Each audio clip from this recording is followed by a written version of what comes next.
Hello.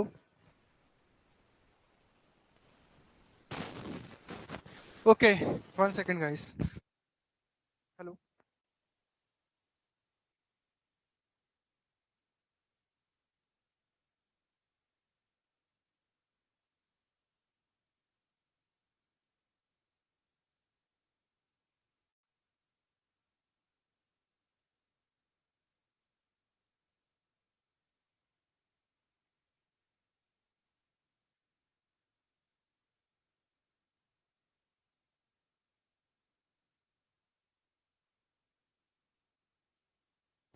ठीक है। So okay guys, welcome back. Very very good evening to all of you. कौन कौन आ गया? Vaibhav. Okay Vaibhav, good evening. And Ashutosh, good evening. ठीक है। सो आई थिंक जो नए बैचेस स्टार्ट हुए हैं उसमें शायद ये आप लोगों की पहली लाइव क्लास है, मुझे ऐसा लग रहा है। राइट? तो 1 सेकेंड।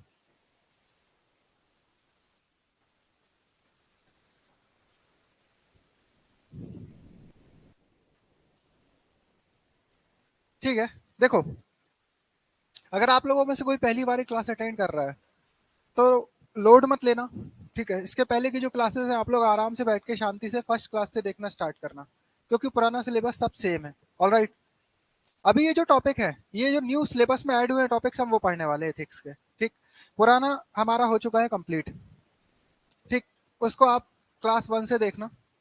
और अभी जो टॉपिक है वो इस तरीके से मैं पढ़ाऊंगा कि आपको दिक्कत नहीं जाएगी। पुराना जो लिंक करके कोशिश करूंगा पढ़ाने की। और ये कुछ नई टॉपिक है, जैसे कि ये मेंटल डिसऑर्डर है, ये टॉपिक है। अब इसका पुराने कोई टॉपिक से लेना देना नहीं है। ठीक है, तो ये सब कुछ नया है आपके लिए, तो इजी रहेगा। चाहे आप पहली बार क्लास अटेंड कर रहे हो, चाहे आप इसके पहले अटेंड कर चुके हो। राइट, एक ही बात है। क्यों? क्योंकि ये टॉपिक नए हैं।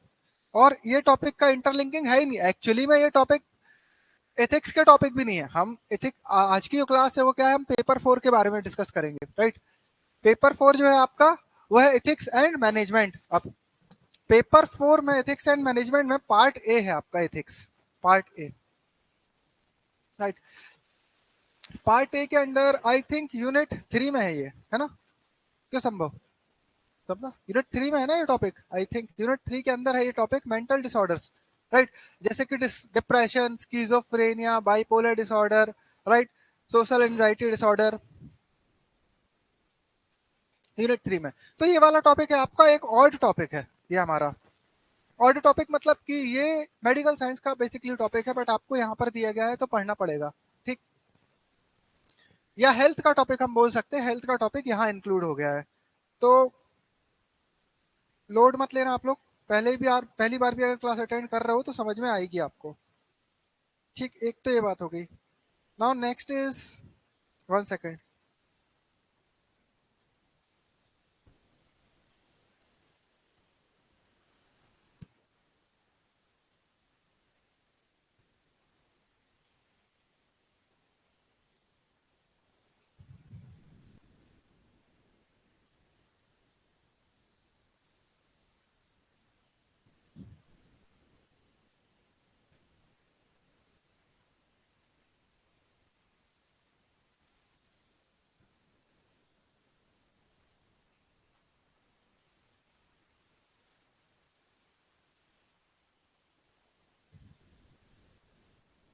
हाँ, ठीक है। सो नहीं यार, क्लास इवनिंग में नहीं रहेगी आज। मुझे इवनिंग में लेनी पड़ी क्योंकि मैं आज अभी इवनिंग में ही फ्री हो पाया था एक्चुअली, इसलिए मैंने इवनिंग में ली है।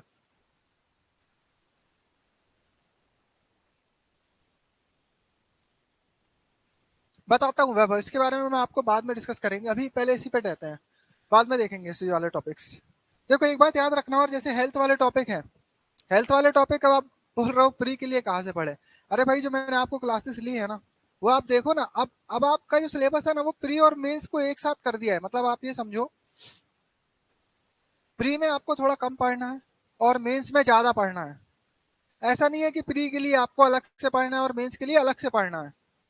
समझ में आ रहा है क्या बोल रहा हूँ? पहले क्या होता था, प्री का मेंस के साथ ज्यादा लेना देना नहीं रहता था। याद है पहले का जो सिलेबस था इस तरीके से था। अब का जो सिलेबस है वो इस तरीके से है कि आप एक स्टैंडर्ड पढ़ाई करोगे, बेसिक सब्जेक्ट पढ़ोगे, बेसिक कॉन्सेप्ट पढ़ोगे आप, वो आपको प्री में भी पूछे जाएंगे और मेंस में भी पूछे जाएंगे। और कुछ टॉपिक्स ऐसे हैं जो मेंस में आपको अलग से पूछे जाएंगे। तो जैसे कुछ कॉमन टॉपिक है, जैसे हिस्ट्री, ज्योग्राफी, पॉलिटी वगैरह, ये सब दोनों जगह पूछे जाएंगे। हेल्थ वाले भी जो टॉपिक हैं वो दोनों जगह पूछे जाएंगे आपको। तो अलग से कुछ नहीं है, जो आपको पढ़ा चुके हैं वही है। ठीक है। नाउ दूसरी चीज अब ये समझो मैं क्या बोल रहा था। ये टॉपिक है पेपर 4 पार्ट ए यूनिट 3 का टॉपिक है ये। ठीक है।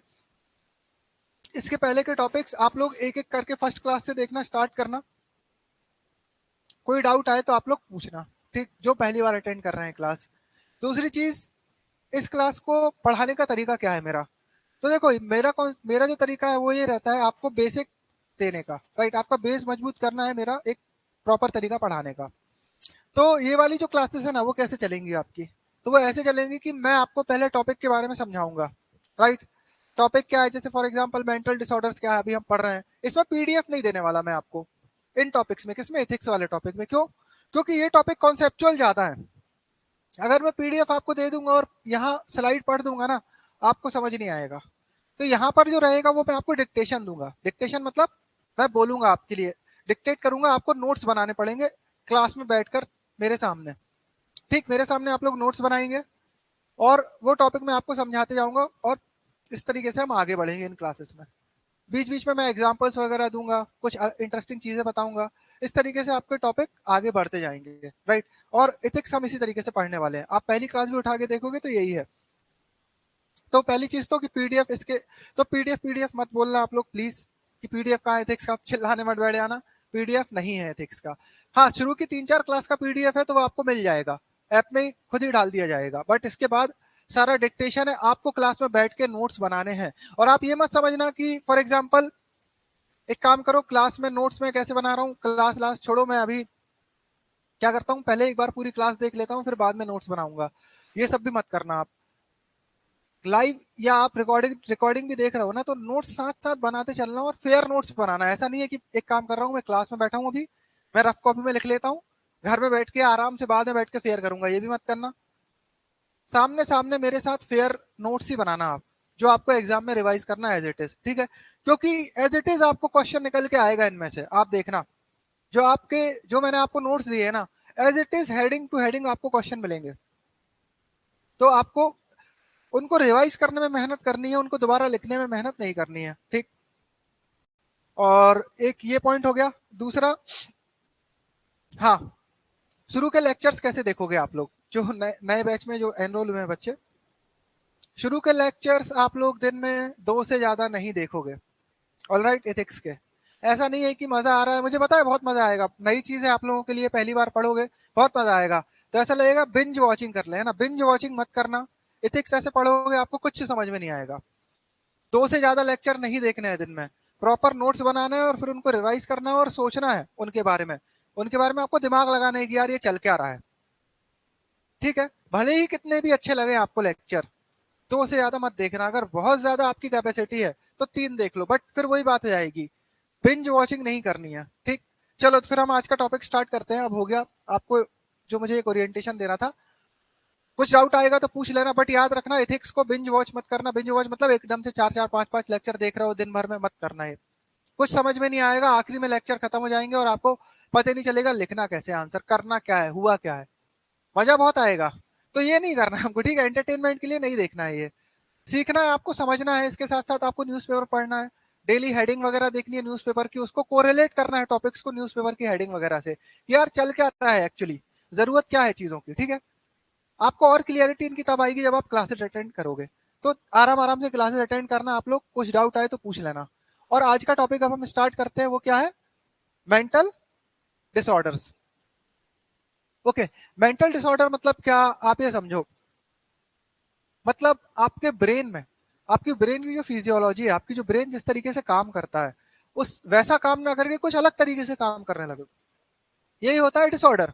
डिसऑर्डर मतलब क्या, जो आपकी मेंटल स्टेट है, जो आपका ब्रेन है, राइट, जो आपका माइंड है, वो सही तरीके से काम नहीं कर रहा। अगर ब्रेन अपनी नॉर्मल फंक्शनिंग से हटके कोई फंक्शनिंग करेगा तो हम क्या बोलेंगे, इसको डिसऑर्डर, या हम बोलेंगे डिसीज, एक ही बात है। अगर ब्रेन नॉर्मली नॉर्मली अगर वर्क कर रहा है तो हम बोलेंगे it is a normal individual brain क्या है, नॉर्मल है, आप क्या हो, आपकी मेंटल स्टेट क्या है, नॉर्मल है। बट अगर कुछ ब्रेन में ऐसी चीजें हो जाए कि आपका ब्रेन नॉर्मल से हट के काम करने लगे, तो वो क्या है, डिसऑर्डर है। ब्रेन क्या हो गया है, ब्रेन में डिसऑर्डर हो गया है, या mental health is distorted, mental disorder. समझ में आया?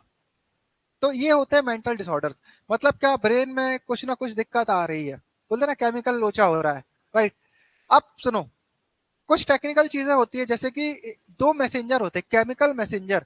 मतलब ब्रेन जो रहता है ना, ब्रेन में आप दो तरीके से काम करता है ब्रेन। ब्रेन में एक तो इलेक्ट्रिकल सिग्नल्स कंडक्ट होते हैं ब्रेन के अंदर, जो हमारे न्यूरॉन्स है, ब्रेन किससे बना है, न्यूरॉन्स से मिलके। न्यूरॉन्स क्या होते हैं, हमारे ब्रेन के जो सेल्स हैं वो होते हैं न्यूरॉन्स। न्यूरॉन्स दो तरीके से आपकी इंफॉर्मेशन को कंडक्ट करते हैं, मतलब जो ब्रेन के सेल्स हैं वो दो तरीके से काम करते हैं। एक होता है इलेक्ट्रिकल इंपल्सेस जनरेट करते हैं, वो लिटरली इलेक्ट्रिकल इंपल्सेस जनरेट करते हैं और आपका इंफॉर्मेशन ट्रांसमिट होता है। और दूसरी होती है क्या, केमिकल, केमिकल सिग्नल्स, या आप क्या बोलोगे, कुछ केमिकल्स रहते हैं, केमिकल रिलीज होते हैं और इन्फॉर्मेशन आगे बढ़ती है, राइट। अब बेसिकली जो ब्रेन के डिसऑर्डर्स होते हैं, मेजर डिसऑर्डर्स, उसमें क्या होता है, ये जो केमिकल मैसेंजर्स या केमिकल सिग्नल्स हैं वो डिस्टर्ब हो जाते हैं। तो क्या होता है, उसके कारण हम ब्रेन अब एबनॉर्मली काम करने लगता है। फॉर एग्जाम्पल, दो बहुत इंपॉर्टेंट केमिकल है हमारे ब्रेन में, वो है serotonin and dopamine, right. Serotonin and dopamine, serotonin और डोपामीन इतने इंपॉर्टेंट है आपके लिए कि अगर इनका बैलेंस बिगड़ता है ना, तो आपका ब्रेन हे वायर में चला जाता है, ठीक है। सेरोटोनिन और डोपामीन, इसके अलावा एसिटाइल कोलिन भी है, राइट, एसिटाइल कोलिन। तो इनका बैलेंस बनाना पड़ता है। अब जो हम अभी डिसऑर्डर्स पढ़ेंगे ना, for example depression, right, anxiety, ये हमको पढ़ना है अभी। Social anxiety, depression, bipolar disorder, schizophrenia, इन सब में क्या होता है समझो आप लोग, इन सब में ये जो केमिकल मैसेंजर्स है ना, सेरोटोनिन, डोपामीन, ये डिस्टर्ब होने लगता है, राइट। तो उसके कारण जो एंड इफेक्ट है कुछ आपको देखने मिलते हैं और हम बोलते हैं brain is not functioning properly. Brain is having some kind of disorder and mental state is distorted. Right? तो अब यहां पर एक बात याद रखना, फॉर एग्जाम्पल मैंने आपको डिप्रेशन बोला, तो अब मैं उसका कॉज एज इट इज नहीं बताऊंगा कि फॉर एग्जाम्पल मैं आपको न्यूरोलॉजिकल कॉज बताने लगूं या केमिकल कॉज बताने लगूं या फंक्शनिंग समझाने लगूं कि सेरोटोनिन कैसे कम हो रहा है तो क्यों ब्रेन स्लो हो रहा है, नहीं, ये सब आपको नहीं पूछेंगे, आप समझो। यहाँ पर हमको सिर्फ बेसिक बेसिक पढ़ना है। हम एज इट इज कॉज में नहीं जाएंगे कि कॉज क्या है, क्योंकि कॉज फिर वो मेडिकल साइंस हो जाएगा। यहाँ मेडिकल साइंस नहीं पढ़नी है हमको, यहाँ पर हमको क्या करना है, जनरल साइंस पढ़नी है, जनरल स्टडीज के हिसाब से देखना है। तो हम एक बेसिक बेसिक समझेंगे कि फॉर एग्जाम्पल डिप्रेशन क्या होता है, किस तरीके से होता है, बट उसके डीप में हम नहीं जाने वाले, किसी भी डिसऑर्डर के डीप में हम नहीं जाने वाले। ऑल राइट, ठीक है, क्योंकि फिर वो साइकाइट्री की क्लास हो जाएगी। बट मुद्दे की बात आप याद रखना, सेरोटोनिन और डोपामिन एक ऐसे केमिकल्स है ना जो बहुत इंपॉर्टेंट है, right. Serotonin, dopamine, acetyl choline और क्या, हाँ, और कुछ हार्मोन्स आपके, राइट। ये बहुत इंपॉर्टेंट है आपके ब्रेन की फंक्शनिंग के लिए। अब आप देखो, अगर सेरोटोनिन का लेवल डिस्टर्ब होगा, फॉर एग्जाम्पल सेरोटोनिन का लेवल अगर आपका बढ़ने लगेगा, तो आप ना डिप्रेशन की तरफ जाने लगोगे, राइट। सेरोटोनिन का कंसंट्रेशन अगर सेल्स में बढ़ रहा है, राइट, और अगर उससे कम हो रहा है, एक नॉर्मल लेवल से कम हो रहा है, तो आप हाइपर एक्साइटेड होने लगोगे। तो दोनों तरफ क्या हो रहा है, बैलेंस गड़बड़ हो रहा है। तो हमको क्या याद रखना है, मेन मुद्दे की बात क्या है, सारी चीजें बैलेंस में होनी चाहिए। सारे जो केमिकल मैसेंजर है उनमें क्या होना चाहिए, बैलेंस होना चाहिए, ना कोई ज्यादा होना चाहिए ना कोई कम होना चाहिए, ठीक है। तो सबसे पहला जो टॉपिक है हम वो देखेंगे डिप्रेशन।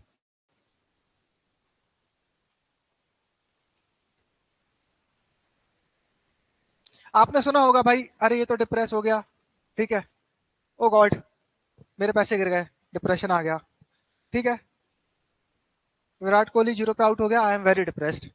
बट ये डिप्रेशन नहीं होता है, याद रखना, राइट। डिप्रेशन एक इतना, मतलब डिप्रेशन एक इतने इंपॉर्टेंट मेंटल डिसऑर्डर है, या एक इतनी इंपॉर्टेंट इलनेस है कि इसका डायग्नोसिस ऐसे कर ही नहीं सकते आप लोग।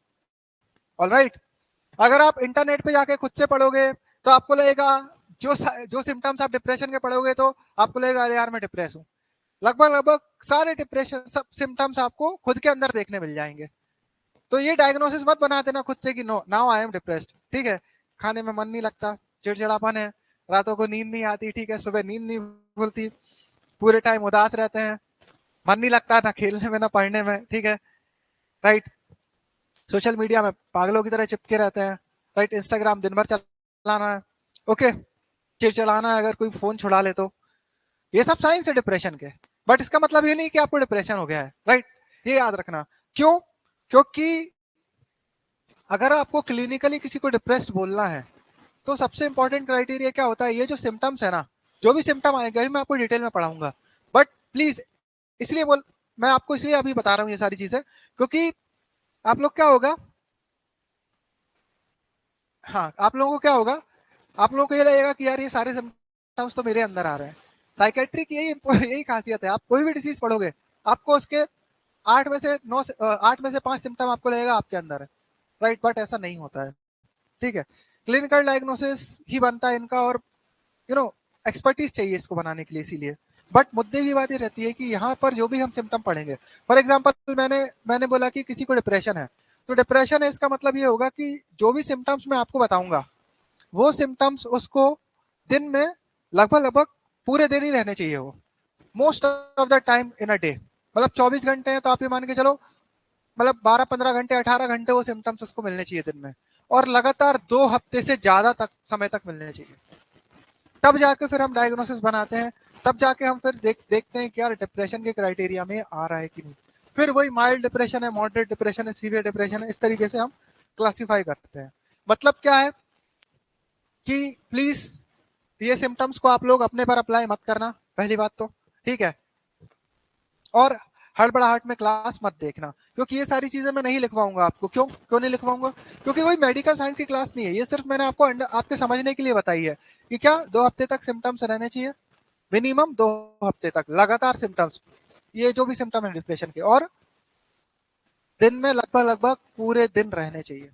तभी आप देखना, आप लोग को क्या है, आज अच्छा नहीं लग रहा है, अभी दोस्त बोलेगा चल मूवी देखने चलते हैं, उठ के मस्त मूवी देख रहे हो, एंजॉय कर रहे हो, फिर मूवी देख के आए तो फिर मजा नहीं आ रहा है, ये नहीं होता है, ठीक है, राइट। या मजा नहीं आ रहा है, आईपीएल चल रहा है, कोई आपका फेवरेट प्लेयर है वो अच्छे रन बनाने लगे, विकेट लेने लगे, आपको मजा आ जाएगा लाइफ में, ठीक है। तो this is not depression, right. तो लिखो आप लोग depression.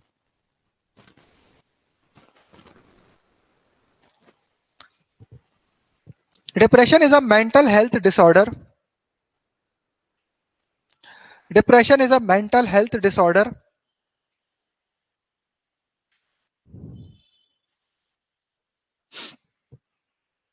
Depression is a mental health disorder. यार ये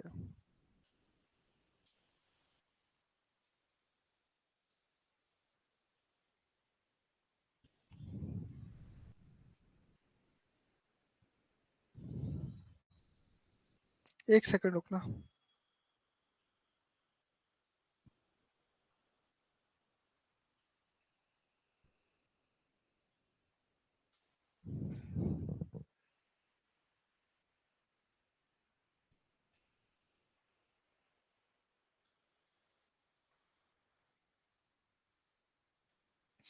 depression is a mental health disorder characterized by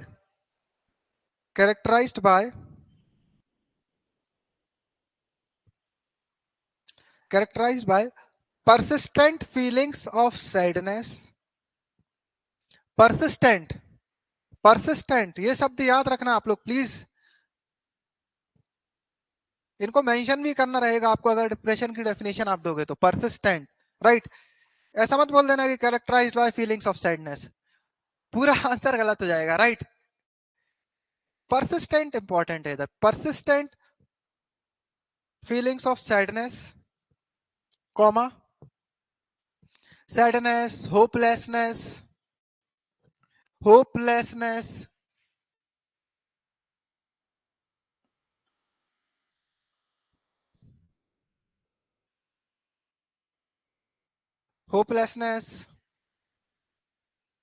and loss of interest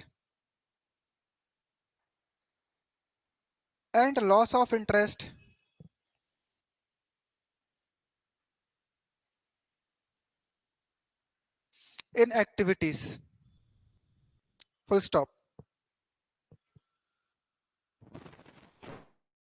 ठीक है। तो मतलब क्या हुआ, डिप्रेशन एक डिसऑर्डर है, राइट, जहां पर आपको persistently you know you will have a feeling of sadness, दुख हो रहा है, राइट, कोई उम्मीद नहीं है, सब बेकार है ना, अब अपना कुछ नहीं हो सकता। यस, ये होता है, राइट। दिक्कत है ना कि ये मूवीज वगैरह में, सोशल मीडिया में डिप्रेशन को ग्लोरीफाई करके बताते हैं ना, राइट, ग्लोरीफाई कर देते हैं, करते हैं कि नहीं? ठीक है, डिप्रेशन हो रहा है, आइसक्रीम खा रहे हैं, ये सब बकवास चल रही है एंड ऑल दैट। याद रखो ऐसा नहीं होता है, राइट, ये एक बहुत सीवियर क्लिनिकल कंडीशन है, राइट। और लोगों को लगने लगता है तो एक फैशन का टर्म हो गया है आजकल डिप्रेशन, कुछ भी होता है यार बहुत डिप्रेशन है, ठीक है, या लोगों को लगता है डिप्रेशन बोलेंगे तो बहुत कूल हो जाएंगे हम, जबकि अगर वाकई में किसी को ये दिक्कत आ रही है तो that person should seek medical help urgently and immediately. क्यों? क्योंकि जैसा मूवीज में दिखाते हैं वैसे ये सही होता नहीं है, राइट। यहाँ पर फिर आपको प्रॉपर एक्सपर्ट गाइडेंस चाहिए पड़ता है इसके ट्रीटमेंट के लिए। ओके, कभी आप लोग अगर सच में अगर कोई पर्सन डिप्रेस है उससे मिलोगे ना, तो फिर ये जो सोशल मीडिया और मूवीज वगैरह में दिखाया जाता है जिस तरीके से इसका वर्णन, आपका दिमाग खराब हो जाएगा देख के। Why? Because it is really a very serious clinical condition, right. Literally लोग परेशान हो जाते हैं इससे, लिटरली होपलेसनेस, आपको तब समझ में आएगा कि होपलेसनेस क्या होती है, सैडनेस क्या होती है, राइट। जो लोगों का इंटरेस्ट नहीं होता एक्टिविटीज में, देन यू विल से यार people need to be more aware about this, right, right. तो परसिस्टेंट मतलब यहाँ पर समझो कि 2 हफ्ते तक लगातार, most of the time in a day, right. फिर आप देखना ऐसे लोग यूजुअली दिन भर सोते रहेंगे, कोई से बात नहीं करेंगे, कोई आएगा किसी से मिलेंगे नहीं, अलग ही चिड़चिड़ापन रहेगा, आप कुछ भी बोल नहीं सकते उनसे, right. And most severe thing about depression is suicidal tendency. People will have suicidal tendency. आपने सुना होगा बहुत सारे लोग ऐसे, आपने न्यूज पेपर में पढ़ा होगा, दैट पर्सन कमिटेड सुसाइड। आपने इवन बड़े बड़े सेलिब्रिटीज वगैरह का देखा होगा that they committed suicide. What is the reason? एक बहुत बड़ा रीजन क्या होता है डिप्रेशन, सुसाइडल टेंडेंसीज का, राइट। कुछ फेमस सेलिब्रिटीज है, दे कमिटेड सुसाइड, आपको समझ नहीं आएगा कि यार they had everything, then why they committed suicide, right. The reason is depression and negligence. लोगों को पता ही नहीं होता है कि यार they are going into depression. Okay, then next point लिखो, it can affect, AFFECT, it can affect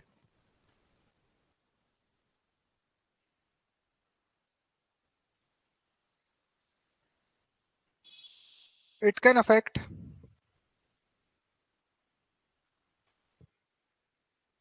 how you feel, comma, how you feel, comma, think think and handle daily activities,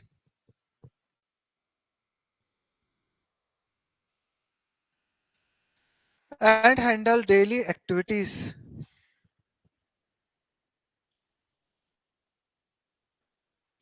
and handle daily activities and and it can lead to it can lead to a variety of emotional and physical problems.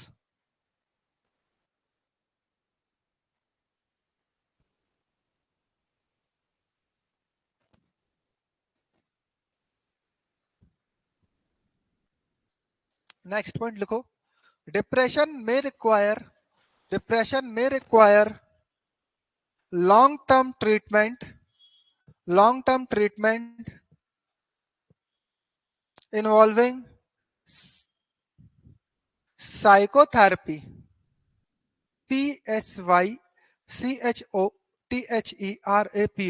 psychotherapy, comma, medication, MEDICATION, medication, or combination of both, full stop, right। मतलब क्या? अगर आपको इसको सही करना है so you will need psychotherapy. Psychotherapy क्या है? अगला आने वाला टॉपिक क्या है? साइकोथेरेपी है हमारा, राइट। बट आप याद रखना वहां भी हम एक्सपर्ट नहीं बन जाएंगे साइकोथेरेपी पढ़ के कि अब चलो कल से पेशेंट ट्रीट करने लगे डिप्रेशन के, राइट? वहां पर भी हम सिर्फ पैसे की पढ़ेंगे। Psychotherapy because itself is a very very big branch psychotherapy. Human psychology का एक बहुत इंपॉर्टेंट कॉर्नर स्टोन है साइकोथेरेपी। ऑलराइट। एंड मेडिकेशंस, अलग अलग मेडिकेशंस आती हैं, राइट? एंटी डिप्रेसेंट अगर आप लोगों ने नाम सुना हो तो, जो एंटी डिप्रेसेंट आते हैं जैसे फ्लोक्सिटिन, टिलोक्सिटिन, वेलनाफिक्सिन, इस टाइप से आती रहती है, इस टाइप से आती है। ये ये भी मतलब इसमें भी क्या अलग अलग कैटेगरीज ऑफ ड्रग्स रहती हैं, वो हम देख रहे। अब समझो मेडिकेशन का भी क्या रहेगा। मेडिकेशन में हम क्या करते हैं, हम ये देखते हैं कि डिप्रेशन अगर आ रहा है तो उसके पीछे का रीजन कैसे आ रहा है। एक तो साइकोलॉजिकली हम ट्रीट करने की कोशिश करते हैं, साइकोलॉजिकली साइकोथेरेपी से।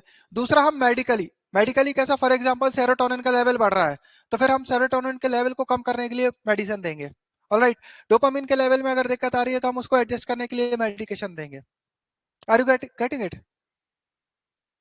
अलग अलग रिसेप्टर्स रहते हैं, अलग अलग और मैसेंजर रहते हैं, जैसे कि 5HT रिसेप्टर्स रहते हैं अलग अलग टेक्निकल टर्म। तो उनमें अगर दिक्कत आ रही है तो हम उसको सही करने की कोशिश करते हैं, राइट? तो अलग अलग क्लास ऑफ मेडिकेशंस रहती हैं और कई बार दोनों चीज दी जाती हैं। तो जो ट्रेंड साइकोलॉजिस्ट रहते हैं ना, जो ट्रेंड साइकोलॉजिस्ट है, वो दोनों चीजों का यूज करते हैं, साइकोथेरेपी का भी और मेडिकेशंस का भी। और जो साइकेट्रिस्ट रहते हैं, साइकेट्रिस्ट डील करते हैं मेडिसिन से। ये सारी चीजों को वो किससे दूर करते हैं? मेडिसिन से। तो आपने जो फॉरेन में मूवीज वगैरह देखी होंगी, फॉरेन मूवीज में आपने देखा होगा लोग साइकोलॉजिस्ट के पास जाते हैं काउंसलिंग सेशन के लिए, वो साइकोलॉजिस्ट रहते हैं। फॉरेन में क्या है, किसका ट्रेंड है? साइकोलॉजिस्ट का। साइकोलॉजिस्ट क्या करेंगे, आपको साइकोथेरेपी भी देंगे और मेडिकेशंस भी देंगे अगर लगेगा तो। और इंडिया तरफ ट्रेंड क्या है? साइकेट्रिस्ट का। साइकेट्रिस्ट मतलब they are experts in medicine, they are expert in psychiatry. तो हमारे यहाँ साइकेट्रिस्ट का ट्रेंड चलता है, हमारे यहाँ काउंसलिंग वगैरह पे ज्यादा ध्यान नहीं दिया जाता, हर चीज को मेडिकली ट्रीट करने की कोशिश करते हैं। तो इसी से एक लिमिटेशन भी आ जाती है क्या, कि साइकोथेरेपी इसीलिए इतनी फेमस नहीं हो पाई इंडिया में। बट अब ट्रेंड इंडिया में भी किसका आ रहा है? साइकोथेरेपी का आ रहा है। ऑलराइट। आपको सिलेबस में भी आ गया देखो। तो अब थोड़ा सा हम समझते हैं डिप्रेशन को, थोड़ा डीप में समझते हैं, मतलब डीप इन द सेंस, अभी तो मैंने आपको डेफिनेशन लिखवाई है, थोड़ा सा अब हम समझते हैं कि डिप्रेशन में एक्चुअली होता क्या है। और इतना ही आपके लिए काफी है। आपके जो रिक्वायरमेंट है ना, अगर इससे ऊपर आ रहा है तो फिर आप समझ लेना पेपर भयंकर टफ है। और मतलब अगर कोई डॉक्टर होगा, and doctor not only MBBS, अगर कोई पीजी साइकेट्री होगा तो ही वो इससे ऊपर जवाब दे पाएगा। Because in MBBS also you have to read only basics. तो फिर आप समझ लेना कि ये आपके लेवल का क्वेश्चन नहीं है, छोड़ो और आगे बढ़ो, उसमें फिर दिमाग नहीं खपाना है। और अगर जो बेसिक है अगर वो पूछ रहे हैं तो आप कर ही लोगे इनके बेसिस पे, that I am very confident. तो लिखो की एस्पेक्ट्स ऑफ डिप्रेशन, एक एक करके हम देखते हैं की एस्पेक्ट डिप्रेशन के, या आप बोल सकते हो फीचर्स। तो अगर आपको डिप्रेशन डिफाइन करने आया तो आप क्या करोगे, डेफिनेशन दे देना और ये फीचर्स लिख देना। अगर इतने ही है ना, कोई आपसे लॉन्ग आंसर में नहीं बोलेगा डिफाइन डिप्रेशन 20 मार्क्स, ठीक है? अगर ये आ गया तो समझ लेना आप बैंड बज गई आपकी, ठीक है? जितना आता है उतना लिखना और आगे बढ़ जाना, बिकॉज फिर वो एक अलग चीज है, राइट? तो की फीचर्स मतलब क्या, कौन से कुछ सिम्टम्स हैं, अगर वो पेशेंट में प्रेजेंट है तो हम बोलेंगे वो डिप्रेस्ड है, राइट? कुछ की फीचर्स हैं जो आपको डिप्रेशन के पेशेंट्स में देखने मिलते हैं, वो हम पढ़ने वाले हैं यहाँ पर, राइट? डिप्रेशन समझ में आया? डिप्रेशन मतलब क्या होता है, यू नो, एक ऐसी मेंटल स्टेट जहां पर आप दुखी होते हो, सैड होते हो, होपलेस होते हो, वो एक मेंटल स्टेट, उसको हम बोलते हैं डिप्रेशन, राइट? सबसे पहला की एस्पेक्ट है इसका persistent sadness. Persistent sadness,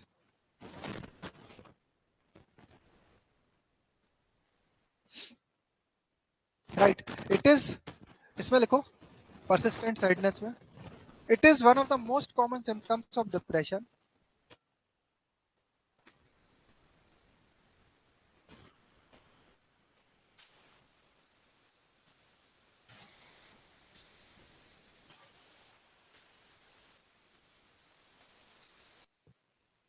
It is one of the most common symptoms of depression.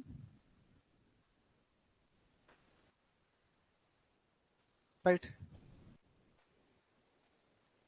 Dash करके लिखो, डैश, ऐसा डैश बनाओ, ऐसा डैश।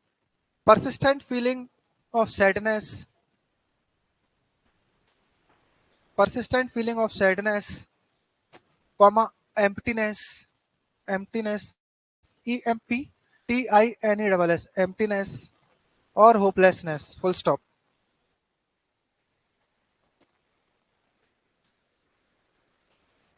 राइट, देन नंबर 2 लिखो। तो ये याद रखना, इसमें एक थोड़ा सा एक पॉइंट और ऐड कर ही लो यार, लिख लो। This feeling, this feeling, this feeling should occur, this feeling should occur most of the day, comma, nearly, nearly, this feeling should occur most of the day and nearly every day, and nearly every day for two, for minimum of, for minimum of 2 weeks, for minimum of 2 weeks, right. याद रहे तो ठीक है, otherwise main main feature याद रख लेना, जैसे persistent sadness, right. Number 2 लिखो इसमें, सो मिनिमम ऑफ 2 weeks हो गया। Next number 2, loss of interest, loss of interest,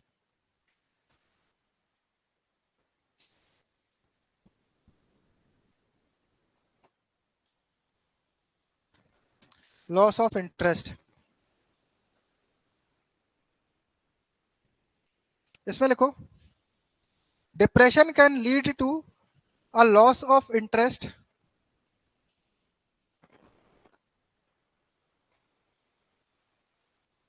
और प्लेजर, और pleasure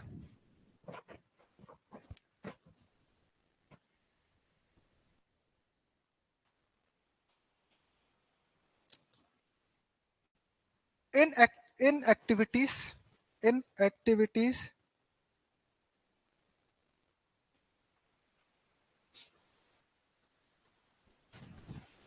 that were once enjoyable, that were once enjoyable, that were once enjoyable,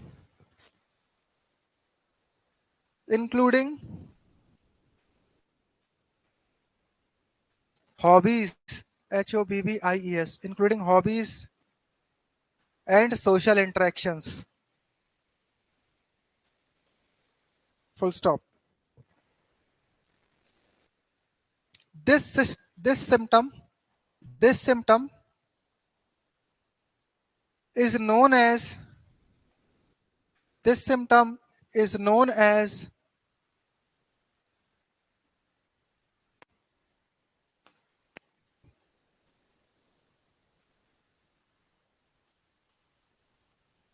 एनहिडोनिया, एनहिडोनिया, ये लिखा, एनहिडोनिया, ठीक है। याद रहे एनहिडोनिया नाम तो ठीक है, नहीं रहे तो कोई दिक्कत नहीं, बट एनहिडोनिया, हिडोनिया और एनहिडोनिया दो वर्ड होते हैं। हिडोनिया, हिडोनिस्टिक, हिडोनिस्टिक मीन्स प्लेजरेबल, हिडोनिया मतलब होता है प्लेजर, हिडोनिया मतलब होता है प्लेजर, तो एनहिडोनिया मतलब डिसप्लेजर, राइट। याद रहे तो ठीक है, अदरवाइज कोई जरूरी नहीं है। तो क्या हो गया सिम्टम, एक तो परसिस्टेंट सैडनेस, दूसरा किसी काम में मन नहीं लगना, राइट। वो भी काम नहीं करोगे आप जो उसमें आप, जो आप पहले बहुत चाव से करते थे, राइट। फॉर एग्जाम्पल किसी को घूमना बहुत पसंद है, तो पूरे टाइम ही घर में बैठा रहेगा, बाहर निकलेगा ही नहीं, राइट। दैट इज एनहिडोनिया और लॉस ऑफ इंटरेस्ट, किसी, राइट, किसी चीज में मन नहीं लगेगा। Then number 3 is change in appetite, very important, change in appetite, APPETITE, change in apatite,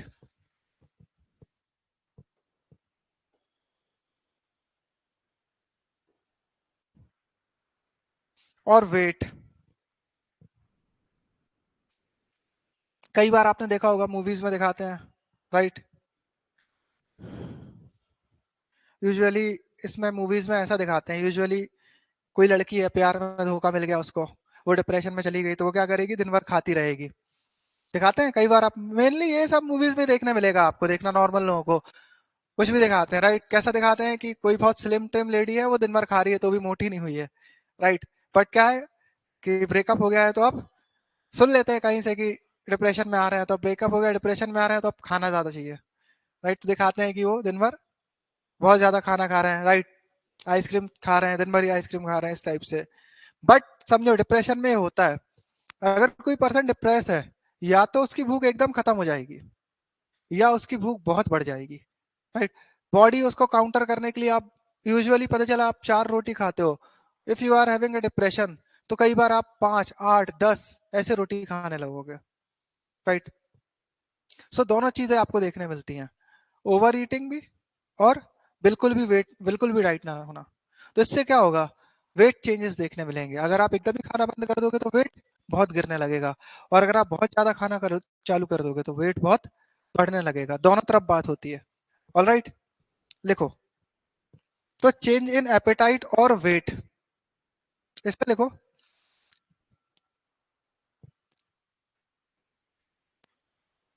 depression can cause significant changes in appetite, comma, leading to either weight loss और weight gain.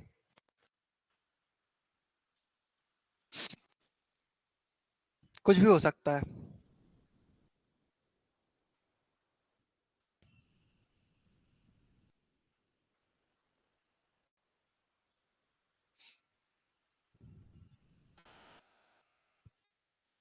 Right.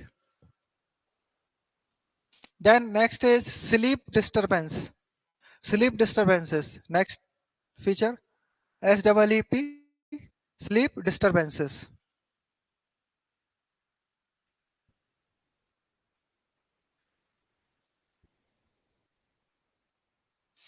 Depression can affect sleep patterns, depression can affect sleep patterns,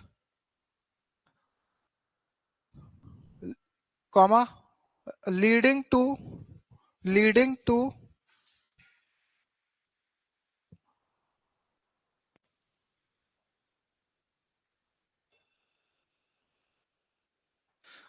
insomnia. ये लिखी spelling, INSOMNIA, insomnia, right. Insomnia मतलब होता है नींद ना आना, सोमनिया मतलब होता है स्लीप, सोमनिया मतलब स्लीप, तो इंसोम्निया मतलब स्लीप का अपोजिट, नींद ना आना, right. Difficulty in sleeping is insomnia, insomnia means difficulty in sleeping, bracket में जाओ तो लिख सकते हो डिफिकल्टी इन स्लीपिंग। तो depression can affect sleep pattern leading to insomnia, that is difficulty in sleeping और डिफिकल्टी फॉलिंग asleep, और insomnia और हाइपरसोमनिया, HYPRSOMNIA, हाइपरसोमनिया। हाइपरसोमनिया मतलब क्या होगा, एक्सेसिव स्लीपिंग, यस। मतलब हाइप और हाइपरसोमनिया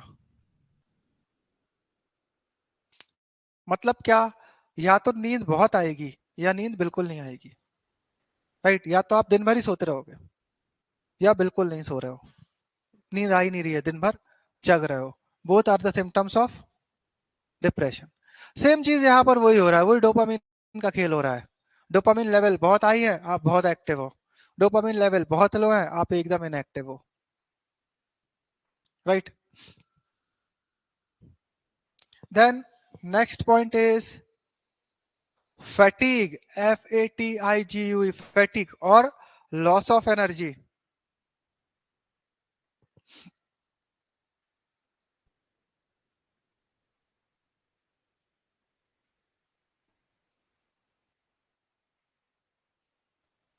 राइट। बहुत आप देखोगे ये लोग बहुत थके देखेंगे, इस टाइप के जो जिसको डिप्रेशन वाले लोग, क्यों, ज्यादा सोने से भी थकान होती है और कम सोने से भी थकान होती है, तो आपको वो हमेशा थके हुए दिखेंगे, right. Next is next next point, feeling of worthlessness, feeling of worthlessness और guilt, GUILT, guilt.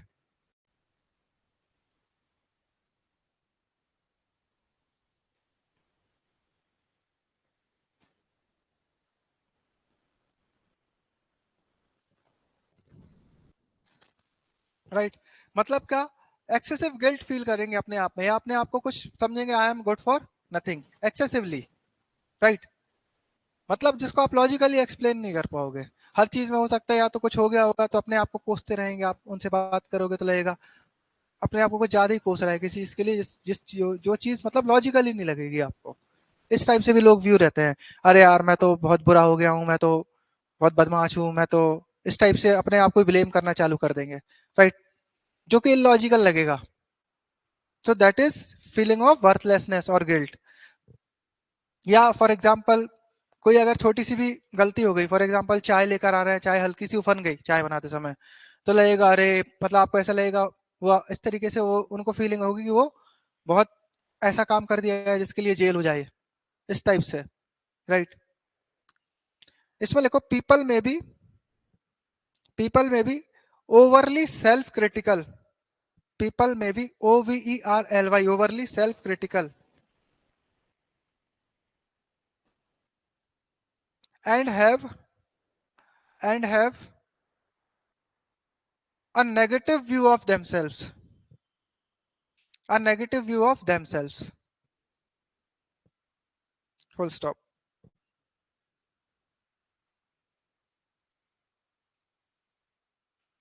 Right, next is difficulty in concentrating, difficulty in concentrating,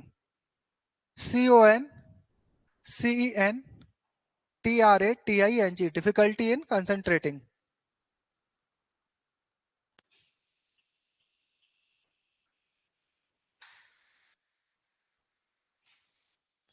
right, ये समझ गया, डिफिकल्टी इन कंसंट्रेटिंग मतलब people with depression they will find it very difficult to concentrate, कुछ चीजें याद नहीं रहेंगी, कंसंट्रेट आप कर ही नहीं पा रहे हो चाह के भी, तो आपको कुछ याद नहीं रहेगा, आप भूलने लगोगे।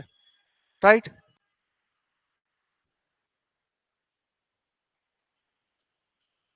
देन लास्ट इज, और भी बहुत सारे फीचर हैं, हम कुछ मेन मेन फीचर ही देख रहे हैं।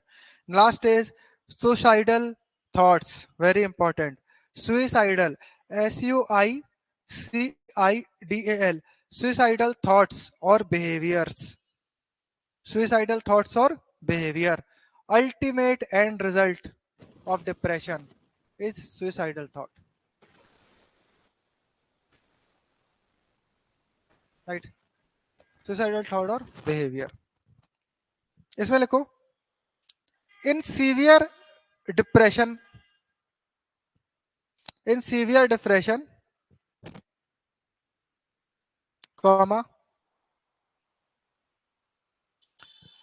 it can lead to suicidal thoughts, it can lead to suicidal thoughts or behaviors।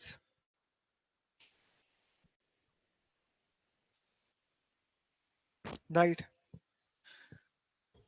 Okay, so this is all about depression. मतलब अल्टीमेटली तो ये होता है, आप देखना, इसीलिए लोग people started committing suicide. Even अगर आपको कभी कोई पेशेंट ऐसा, अगर कोई आपको कोई ऐसा आदमी मिल रहा है, कोई ऐसा पर्सन मिल रहा है हु इज टॉकिंग अबाउट, यार इससे अच्छा तो मैं मर जाऊं, यार मेरे से तो ये हो ही नहीं रहा है, इससे अच्छा तो रहेगा मर जाना ही ठीक है। राइट, या यहाँ से कूद जाऊंगा तो जीवन की सारी दिक्कतों से मुक्त हो जाऊंगा। You will find these are alarming, these are alarming sentences. अगर आपको कोई ऐसा बोल रहा है तो आपको अलर्ट हो जाना है, because it is your now social responsibility. Now you have to guide that person, यार अगर ऐसा हो रहा है then something is wrong, something is wrong with you. अगर आपको लग रहा है कि आपकी प्रॉब्लम से आपको छुटकारा पाने का ही तरीका है, मतलब हो सकता है अगर वो पर्सन बहुत सीरियस है तो वो फिर सीवियर डिप्रेशन में, not moderate depression, severe depression में ही हो सकता है वो पर्सन, अगर वो सीरियसली ये सब बातें सोच रहा है तो उस फिर यहाँ पर कोई गारंटी नहीं है कि वो पर्सन सुसाइड करेगा कि नहीं करेगा। हो सकता है आप मिलके जाओ और वो सुसाइड कर ले, तो ऐसे में फिर आपको थोड़ा काउंसिल करके उसको समझाना पड़े। अगर कभी ऐसा लगे आपको तो फिर आपको उसको समझाना कि यार, या उसके पेरेंट्स को इमीडिएटली इन्फॉर्म करना, रिलेटिव को, मतलब जो भी जो उसके बहुत क्लोज लोग हैं कि यार फटाफट आप medical help low, because now the case is very severe. दिक्कत ये है ना, हमारे यहाँ आज भी मेंटल डिसऑर्डर्स टैबू हैं, बहुत बड़े टैबू, मतलब उनके साथ स्टिग्मा अटैच्ड है, क्या पागल का। अगर कोई साइकेट्रिस्ट साइकोलॉजिस्ट के पास जा रहा है तो आप क्या हो, पागल हो। और अगर आप पागल हो समाज में तो आप फिर you are good for nothing. एक सोशल टैबू इतना खतरनाक है ना कि लोग बताने से भी डरते हैं, इसलिए बहुत सारी चीजें खुल के सामने नहीं आ पाती, और एंड रिजल्ट क्या होता है आप देखते हो, लोग सुसाइड कमिट कर लेते हैं, बहुत सारे लोग, बिकॉज ऑफ डिप्रेशन। मैं ये नहीं बोल रहा हूँ कि सिर्फ डिप्रेशन ही सुसाइड करने का एक कारण है, बट सुसाइड करने का एक बहुत इंपॉर्टेंट कारण डिप्रेशन है। One of the leading cause for suicide is depression. तो अगर कभी कोई ऐसा दिखता है आपके आसपास भी कि यार कोई अगर रियली डिप्रेस है, आपको लग रहा है कि इस तरीके की अगर किसी को टेंडेंसीज आ रही हैं, then you have to counsel that person to go to a qualified doctor to seek medical help. All right, समझ आया? So that is it for today. ठीक है, कल हम फिर से मिलते हैं, कल वही मॉर्निंग में मिलते हैं क्लास में। कल भी क्लास आई थिंक 10:30 पे ही ले पाऊंगा यार मैं, कल की भी। उसके बाद फिर हम भले जल्दी करेंगे टाइम, बट कल की क्लास हम लेते हैं। राइट, कल मिलते हैं मॉर्निंग में अराउंड 10:30। तब तक आप लोग ये रिवाइज करना। राइट, कल हम लोग पढ़ेंगे सोशल फोबिया और सोशल एंजाइटी डिसऑर्डर, एक ही बात है। Social anxiety disorder, bipolar disorder, schizophrenia, कोशिश करेंगे ये सब कल की क्लास में हम खत्म करने की। ठीक है, तो एक बहुत बड़ा टॉपिक ये निकल जाएंगे हमारे मेंटल डिसऑर्डर। इतने ही है, आपको ज्यादा नहीं पढ़ना है। राइट, कल पढ़ते हैं इसको। Alright, so that's it for today. कुछ डाउट आए तो पूछ लेना। ओके वैभव, आशुतोष, कुछ पूछना है आपको? ठीक है ना? आशुतोष, वैभव, कुछ पूछना है क्या? अदरवाइज क्लास खत्म करते हैं।